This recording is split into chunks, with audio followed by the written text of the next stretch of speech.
Okay, I'm trying to go live here, guys, but you know, Capital Wi-Fi, sometimes it's great, sometimes it's not. I found a nice quiet place and I wanted to give you guys a little update on what has happened over the last week and where we're at on everything. Out of the Senate, there were some today, big week at the Capitol leading up to today. I'm gonna try to just sneak over here and talk to you guys and hope that my connection stays pretty good. If you're having trouble hearing me, please let me know. All right, so this week started off or last week I should say, because it's Monday today. So last week started off really great with hemp. Hemp passed unanimously out of the House and then the Senate. So that is a big deal. Now some people have said, you know, why does it matter that our hemp bill is passing? It's legal federally. That's not actually true.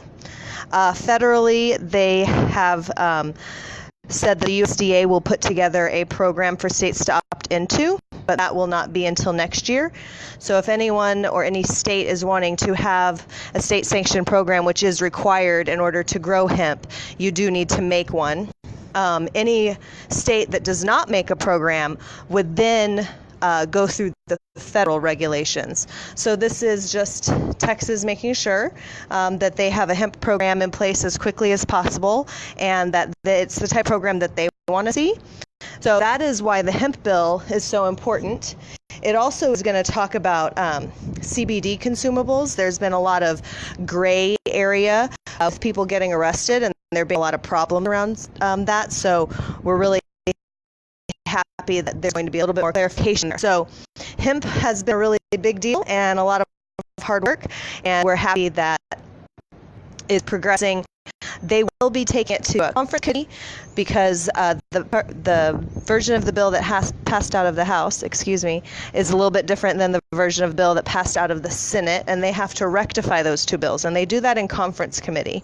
So they'll iron those issues out, and then it will head to the governor's desk, and he can choose to allow the hemp bill to go into law in a couple different ways. He can either ignore it into law, he can host a signing ceremony, which I think would probably be fairly likely considering it passed unanimously out of the House and the Senate. So I would stay tuned for a possible signing ceremony having to do with hemp. So then let's talk about medical, where we're at on the medical program. So Friday the 17th, the Health and Human Services Committee in the Senate hosted a hearing about medical cannabis, and Donna Campbell sponsored Stephanie Click's bill in the Senate.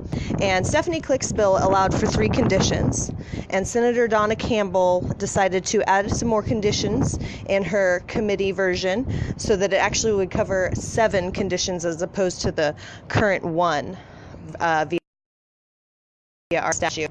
It was a hearing from a lot of doctors and patients, and even some famous athletes were there. And then on the same day, the Senate decided, or the committee decided to actually vote on the medical marijuana bill, which is not common. Usually they vote bills in slates, and they do that at their next meeting. But fortunately, they know that time is short, and so they acted quickly, and they voted it unanimously out of the Health and Human Services Committee in the Senate. So that's really good news.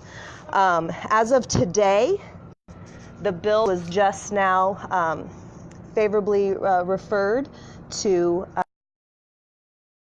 the Senate so that it can be put on the agenda to discuss on the Senate floor.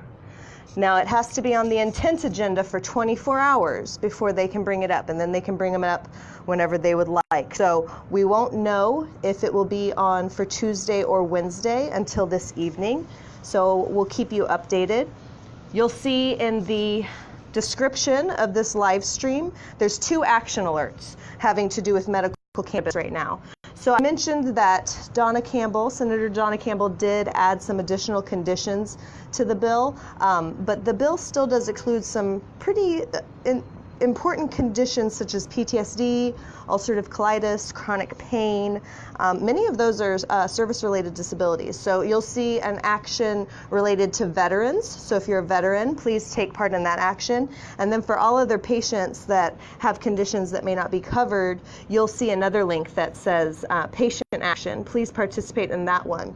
So the big deal right now is to make sure that all your senators know to vote yes when the discussion is being had on the floor, and that all of your senators know that you support amendments making it more inclusive.